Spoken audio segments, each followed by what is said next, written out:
అరే బావా, ఆ డ్రైవర్ చెప్పింది నిజమేరా. వాళ్ళు ఇక్కడ దిగి నడిచెళ్ళారు అంటే ఆ ఇల్లు ఇక్కడ ఎక్కడో దగ్గరలో ఉండి ఉంటుంది. కనుక్కోవడం తేలికేరా. పద.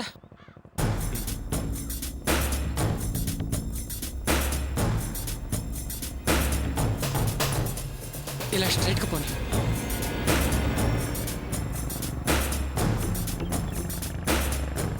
భయ్యా భయ్యా భయ్యా, ఒక్క నిమిషం భయ్యా. ఒక అడ్రస్ కావాలి, చెప్పగలరా? ఇంటి నెంబర్ అంతా పేరేంటి? అంటే ఇంటి నెంబరు పేరు తెలీదండి. కాకపోతే ఆ ఇంట్లో ఉన్న ఆడవాళ్ళ ఆనమాళ్ళు చెప్పగలను.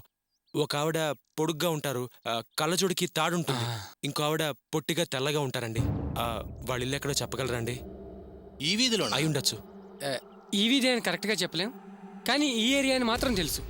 చూడండి బాబు, ఈ ఏరియాలో 20 వీధులున్నాయి. వీధికి 100 ఇళ్ళున్నాయి. అంటే 2000 ఇళ్లకు పై మాటే. అందులో ఏ ఇల్లని చెప్పగలం? అడ్రస్ లేకుండా గుర్తులంటే కష్టం. అసలు నెంబర్ ఉంటేనే పాతదా కొత్తదా అని కన్ఫ్యూజ్ అవుతాం. అలాంటిది మీరు అడిగిన విధంగా కనుక్కోవడం కష్టం. వెళ్ళండి బాబు. ఒరే బావా, అదే పడకరా. అర్చన ఉన్న ఏరియా అయితే తెలిసింది కదా, కాస్త వెనక ముందు దొరుకుతుందిలేరా. నా మాట విను, పద. పదరా.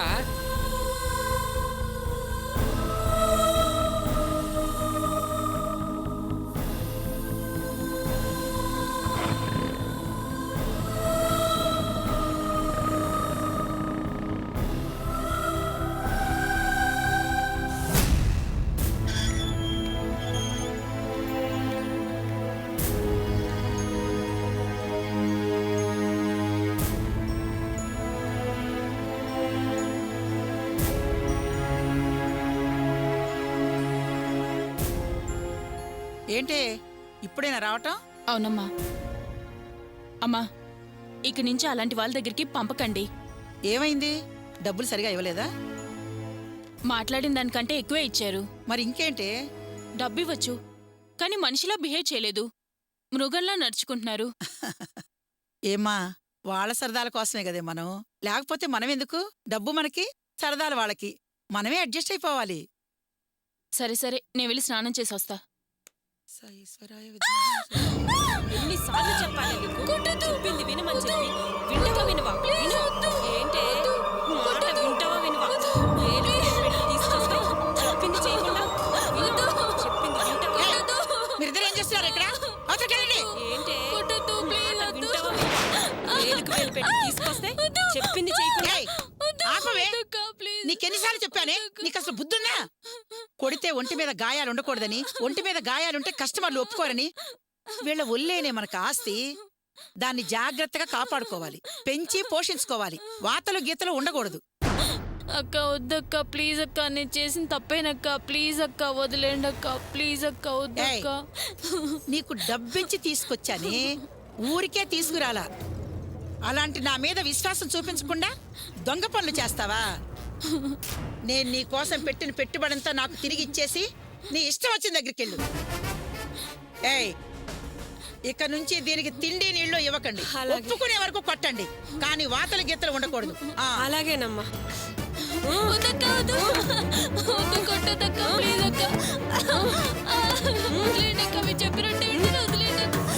అదెవరికి? కొత్తగా వచ్చిన అమ్మాయికండి. అది నాకు ఇచ్చిన వెళ్ళు.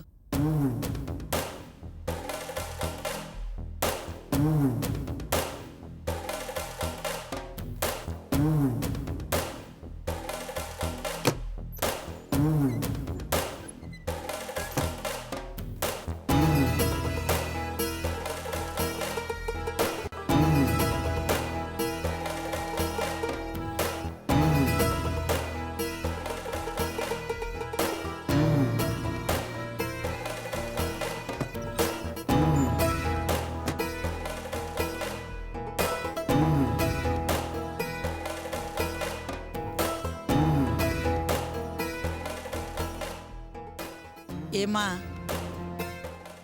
భోజనం చేయనన్నావట? అవును, నువ్విక్కడికి వచ్చిన దగ్గర నుంచి భోజనం చేయటం లేదు, నిద్రపోవట్లేదు. ఎందుకని? ఈ ప్లేస్ నీకు నచ్చలేదా? వయసులో ఉన్న ఆడపిల్లవి, ఇలా పస్తులుంటే ఎలాగమ్మా? ఆరోగ్యం పాడవదు? ఆరోగ్యం పాడైపోతే ఎలాగా? నీ గురించి ఏ వివరాలు చెప్పటం లేదు. సరే, చెప్పకపోతే పోనీ. కనీసం భోజనమైనా చేయాలిగా. కాగితం ఉంటేనే కదమ్మా రాత రాసేది, మట్టుంటేనే కదా బొమ్మ చేయటం. అలాగే ఆరోగ్యంగా ఉంటేనే కదమ్మా మనం ఏదన్నా సాధించగలిగేది. నువ్వు చూడటానికి అందంగా అపరంజి బొమ్మలా మహాలక్ష్మిలాగున్నావు.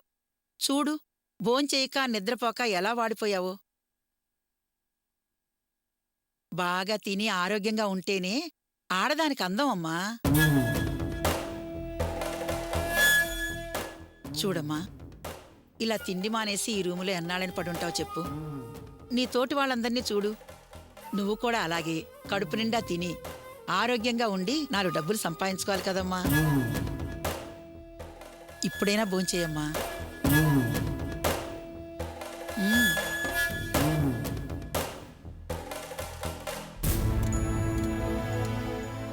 చాలు చాలు చాలు.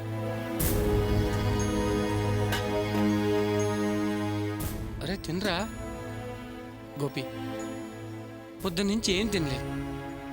అర్చన కనబడకుండా పోయిన దగ్గర నుంచి ఇదే వాళ్ళకు. ప్లీజ్ నా మాట విని కాస్త తినరా. బావా, నాకేం తినబుద్ధి కావట్లేదురా. అర్చన కనిపించేదాకా నాకేమీ సహించదురా. రే, తిని ఆరోగ్యంగా ఉంటేనే కదరా 4 చోట్ల తిరగగలిగేది. ఇలా తినకుండా నీరసించిపోతే ఎలారా? నీకు అర్చన మీద ఉన్న ప్రేమ తెలుసు. నీ బాధనెవరూ మోయలేరు, తీర్చలేరు కూడా. అందుకని అన్నం మానేసి ఆరోగ్యం పాడు చేసుకుంటే ఎలారా? కాస్త తినరా. రేయ్, నన్ను చూడరా. ఇది మా అమ్మతో గొడవపడి ఇక్కడికొచ్చింది. అయితే నేను అన్నం తింటాం మానేసేనా? నేను తింటలేదా? నా అదృష్టం బాగుండి ఇది ఇక్కడికొచ్చింది. నీ దురదృష్టం అర్చన కనబడడం లేదు, కానీ కనిపిస్తుందనే ఆశ మాత్రం ఉందిరా. ముందు నువ్వు అన్నం తినరా. నువ్వేం బాధపడకు బాబు. ఆ వెంకటేశ్వర స్వామి దయ వల్ల నీ భార్య తప్పకుండా కనిపిస్తుంది. నువ్వు ముందు తిను బాబు. అవునన్నయ్య, నీ మంచి మనసుకు అంతా మంచే జరుగుతుంది. అర్చన తప్పకుండా కనిపిస్తుంది. ముందు అన్నం తినన్నయ్య. పెళ్లికి ముందు ఈయనకున్న అలవాట్లన్నీ నీకు తెలుసు కదా. ఆ అలవాట్లన్నీ మాన్పించి మనిషిని చేసిన దేవుడువు నువ్వు. నీకే కష్టమూ రాదు, అంతా మంచే జరుగుతుంది. ధైర్యంగా ఉండన్నయ్య. ముందు అన్నం తినన్నయ్య. బావా, పాంప్లెట్స్ వచ్చేసాయి. పొద్దున్నే పద్మావతి నగర్లో అన్నిళ్లకు వేయించేద్దాం. న్యూస్ పేపర్తో పాటు పాంప్లెట్స్ చదువుతారు, మనకు కబురు చేస్తారు. అర్చనని ఈజీగా కొనుక్కోవచ్చు. కంగారు పడ్డం మాని అన్నం తినరా. తిను బాబు, నీ భార్యకి ఏమీ కాదు. అన్నిటికీ ఆ దయగల భగవంతుడే ఉన్నాడు. ఆవిడ మంచిగా తిరిగి నీ దగ్గరకు వస్తుంది. తిను. తినరా బావా, నువ్వు చేసిన పుణ్యాలు ఊరికే పోవరా. ప్లీజ్ నా మాట విని అన్నం తినరా.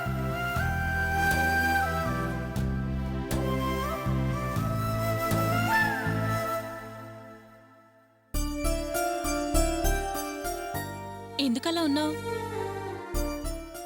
కొత్త చోటు కొత్త మనుషులని ఫీల్ అవుతున్నావా? అలా ఏం అనుకోకు. ఫ్రీగా ఉండు, రెస్ట్ తీసుకో. బెడ్షీట్ ఉంది, దిండుంది, కావాలంటే తీసుకో. నీకేం కావాలో అడుగు. ఇది నీ ఇల్లు లాంటిది. ఎవరో ఏమనో ఎవరికీ చెప్పం. ఏంటి నువ్వేం మాట్లాడావు? వచ్చినప్పటినుంచి చూస్తున్నాను. ఆ ఏడుపేనా? కనీసం నీ పేరన్నా చెప్పలేదు, ఊరు చెప్పలేదు. సరే, నేను డ్యూటీకి వెళ్తున్నాను, పొద్దున్నే వస్తా. ఒంటరిగా ఉన్నావని భయపడకు. ఇక్కడ నిన్ను ఎవరూ ఏం చెయ్యరు. అసలు తలుపులేసుకోవాల్సిన అవసరం కూడా లేదు. ప్రశాంతంగా నిద్రపో.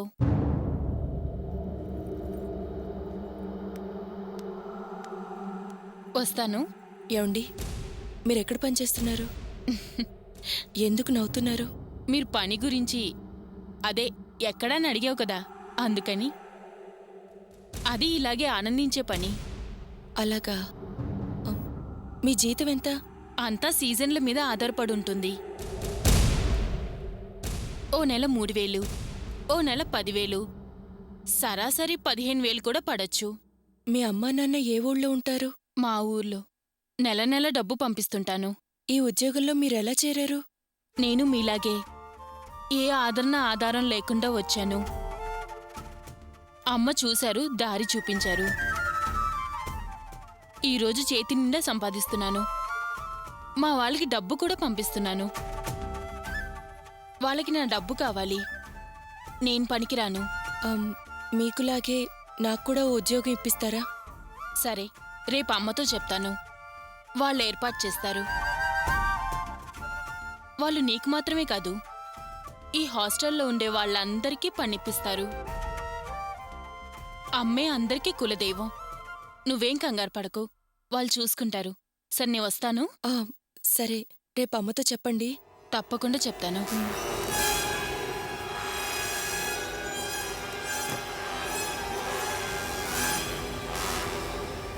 అర్చన! ఆ? అరే బావా, ఏమైందిరా? అర్చన గురించి పీడకలు వచ్చిందిరా. బావా, నాకెందుకో చాలా భయంగా ఉందిరా. అర్చనకేమీ కాదుగా? అర్చనకి ఏం కాదురా, నువ్వు నిశ్చింతగా ఉండు. ఇవిగో, ముందు మంచినీళ్ళు తాగు. తాగు. ఏంటన్నయ్యా ఎందుకంత పెద్దగా కేకేశావు? ఏం లేదే, అస్తమాను వాడికి అర్చన దేశే కదా, భయంగా పడుకున్నాడేమో. ఏదో పీడకలు వచ్చిందంట, ఉలిక్కిపడి లేచాడు. పాపం, అతనికి ఆ అమ్మాయి మీదే కదా ఆలోచన. అందుకే అలా కలొచ్చినట్టుంది. ఇదిగో ఇప్పుడే వస్తానుండు.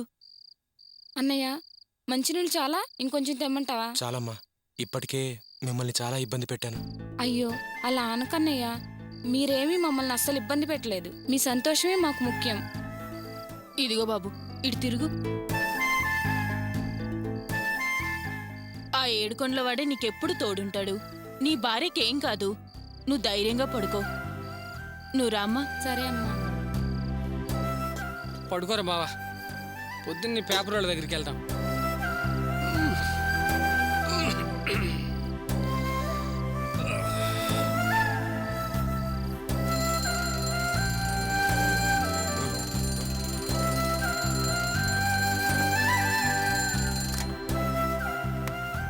బావా, బావా లేరా, 4:30 అయింది.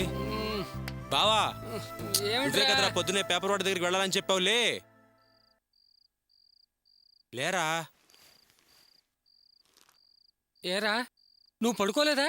అవన్నీ తర్వాత చెప్తాను, ముందులే పదా. సరే పద.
అన్న కొంచెం లేట్ అయింది.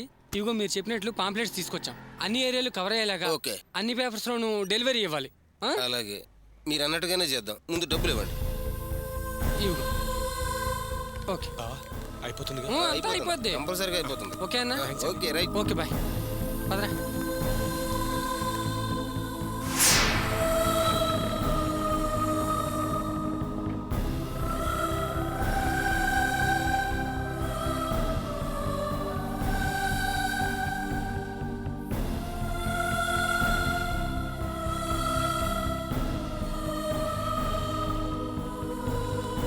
అన్న 2 టీ అన్న.